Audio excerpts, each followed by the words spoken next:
from the Tri-State's news and weather leader. This is 14 News. Good morning, I'm Lauren Artino. It's the first full day of summer. We are expecting temperatures to reach 90 degrees this afternoon. Krista McEnany will have a full forecast for you in just a few minutes. But first, new on midday, Tropical Storm Cindy gained strength overnight, moving closer to the Gulf Coast, bringing heavy rain and flooding. It's been misery out west, too, with the region experiencing crippling heat that's gone into the triple digits. NBC's Carrie Sanders joins us now from New Orleans with more.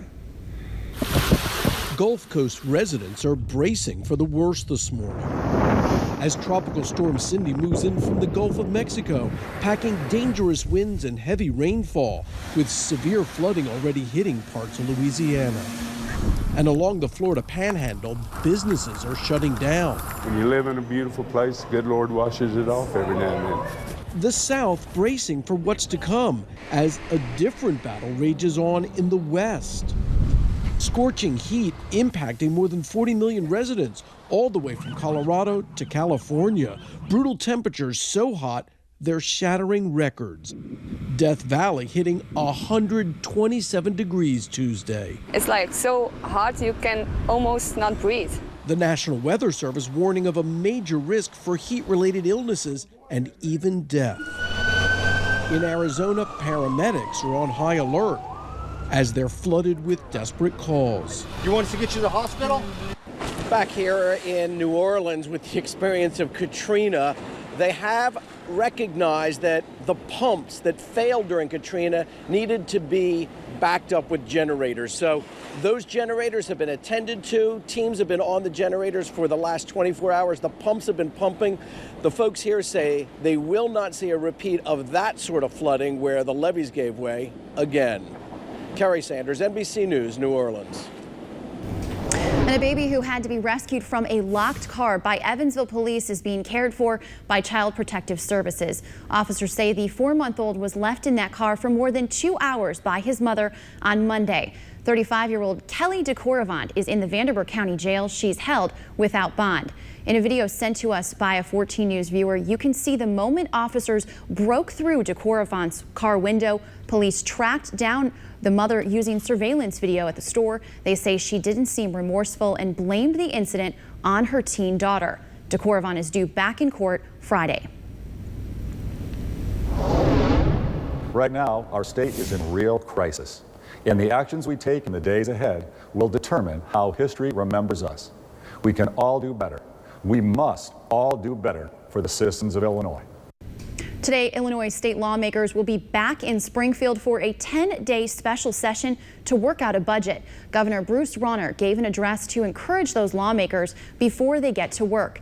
He called for lawmakers to set aside partisan differences, asking the Democrat-controlled legislature to back a plan introduced by Republicans last week. Now, if lawmakers don't reach an agreement by July 1st, Illinois will enter a third year without a budget. Republican Karen Handel has won a closely watched special election in Georgia. She fended off a challenge from a Democrat, Jon Ossoff, on what many national pundits say was a referendum on the Trump administration. The final margin ended up being just under 4% between Handel and Ossoff. Handel thanked the president and vice president in her victory speech after both had publicly supported her campaign. Handel also received congratulations from several Republican leaders who called this a major win for the party, including House Speaker Paul Ryan and President Trump himself. Developing this morning, we could get our first look at the Senate's plan to reform America's healthcare system.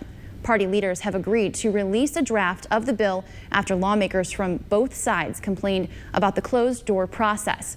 Tracy Potts tells us what we know and how it affects you. It's not true.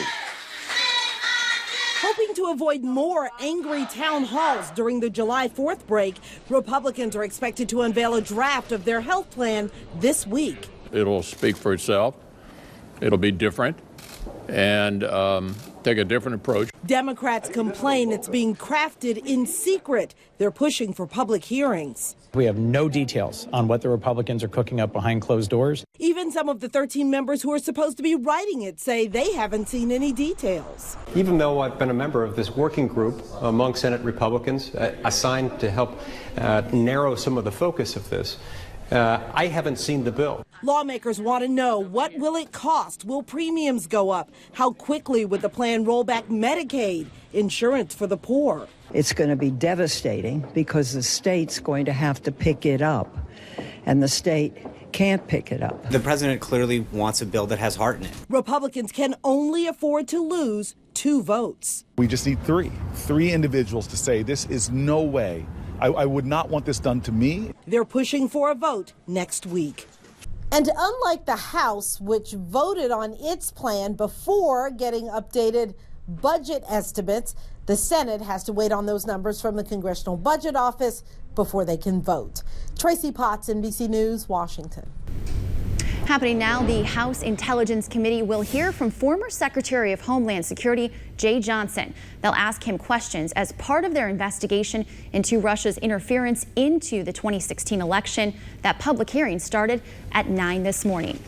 And the U.S. Postal Service says they believe they know who is responsible for stealing mail in Newburgh. They say they are without a job and an investigation is now underway. People living on the north side of town received letters alerting them to that investigation, and since then have been very careful about what they put in their mailboxes. And we're expecting to hear more today about a food truck ordinance in the city of Henderson. Those talks expected to happen in great detail today during a work session. Back in September, the city passed an ordinance allowing food trucks at a few places in the city. We're told it could affect dozens of businesses in downtown Henderson and could limit vendors to certain hours a few days a week. We'll let you know what happens.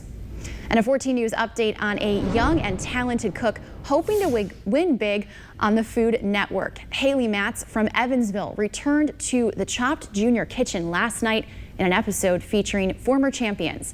When she won when she was on the show about a year ago. Haley was competing for a chance to move on to a grand finale champions episode with a prize of $25,000. But despite a great effort, she came up short and did not advance. Her mom posted on Facebook that she was even more proud of her this time around than when she won. And the Evansville Duplicate Bridge Club will be playing from sun up to sundown today. The longest day is an event to raise funds for the care, support, and research efforts of the Alzheimer's Association. Thousands are expected to participate nationwide, and they'll be completing about 16 hours of activities from cooking, running, playing cards, even knitting. The event is also part of the Alzheimer's and Brain Awareness Month in June. And in the day ahead, the Dawson Springs Post Office is celebrating the release of a new one-of-a-kind stamp. Take a look at this. It's called the Total Eclipse of the Sun, and it's being released by the U.S. Postal Service to commemorate the solar eclipse on August 21st. The stamp uses a special ink that changes when you run your finger over it. The heat of your hand transforms the image of the eclipsed sun into a picture of the moon. The party at the post office today is free, and you can purchase the stamps there. And Wayback Burgers is shaking things up for the first day of summer by giving out free milkshakes. The burger chain is giving out free junior black and white milkshakes all day today, starting at 10:30. It's also National Selfie Day, and restaurants will have a Snapchat-style cutout board that customers can use to share those shake selfies using the hashtag #FreeShakeDay. And in Evansville, Shriners Fest starts tomorrow along the riverfront. Workers were out setting up tents and the rides last night. Several downtown streets are already closed for the event. This year's air show performances include 4 U.S. Air Force T-38 Talon jets. In addition to the air shows, the festival will feature a World War II reenactment with the LST-325, the Ultimate Air Dogs, live music, and a beer garden. The festival opens at 10 in the morning on Riverside Drive. Buttons are $10 at the gate. Kids 12 and under are free. And the 14th annual Roopfest is underway in Owensboro. Gates opened at 8 this morning for RVs and at 10 for camping. You can expect plenty of live music, art, and camping over the next 4 days at Yellow Creek Park. A standard weekend pass is $175. Single-day tickets are also available at the gate, and those vary in price from day to day. Krista McEnany will have more on Roopfest live on Midday in just a few minutes. And now here's Krista with a check of that first alert forecast.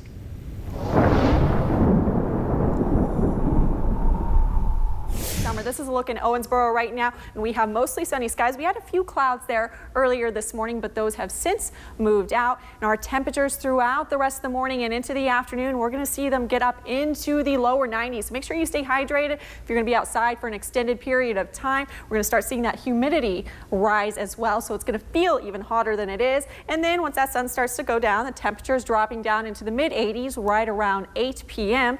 We are still tracking Tropical Storm Cindy, and by early tomorrow morning, we're expecting it to drop its winds from 60 miles per hour down to 50 miles per hour as it starts to make landfall. And then we're looking for it to curve around as it continues to weaken. Those winds back down to 30 miles per hour right around 1 a.m. by Friday. It starts to make its turn off towards the north and east. By early Saturday morning, winds down to 25 miles per hour, but bringing us plenty of rainfall. But we're not going to have to deal with the rain today. This model wants to bring in an isolated shower or two in the afternoon, but really most of us going to stay dry with plenty of sunshine and a few clouds rolling in and out throughout the morning and afternoon. We're not really looking for rain to arrive until tomorrow. This is 10 a.m. tomorrow morning. We start to see that rain approach from the south, bringing us a few showers, maybe some thunderstorms into the afternoon. It won't be an all-day rain. We'll just see this on and off. And once we get into the weekend, though, Friday, that's when we look to have some heavier rainfall Friday morning, lasting throughout the afternoon and into the evening. Start to see things clearing out Saturday morning, bringing us some more dry time for the weekend, but looking to still have a few clouds around. After all said and done with the rain, we'll probably pick up about an inch of rainfall in areas around the tri-state, maybe a little bit more in a few localized areas. Our 7-day forecast, we're going to see our temperatures change dramatically. 90 for our high today, and then dropping down to a low of 68 as we have those increasing clouds. And then tomorrow, those temperatures dropping down as highs only reach the mid-80s. 85 degrees for your high on Thursday. Friday, they continue to drop. 81 for the high, with those chances of showers and storms sticking around through early Saturday, a high of 82, and then cooler on Sunday, 78. Monday, we continue to cool down, a high of 75, and then we finally dry out on Tuesday with a high of 81. Well, that's a look at what's happening this morning. Thanks for joining us. Krista is next with Midday, and for more news and weather, log on to 14news.com. Have a great day. Stay prepared when breaking news or severe weather happens by downloading the 14 News apps. Stream live anytime and get alerts for breaking news, weather, and sports. This message is sponsored by iMart. Get 2 pair of glasses with digital lenses for $69.92.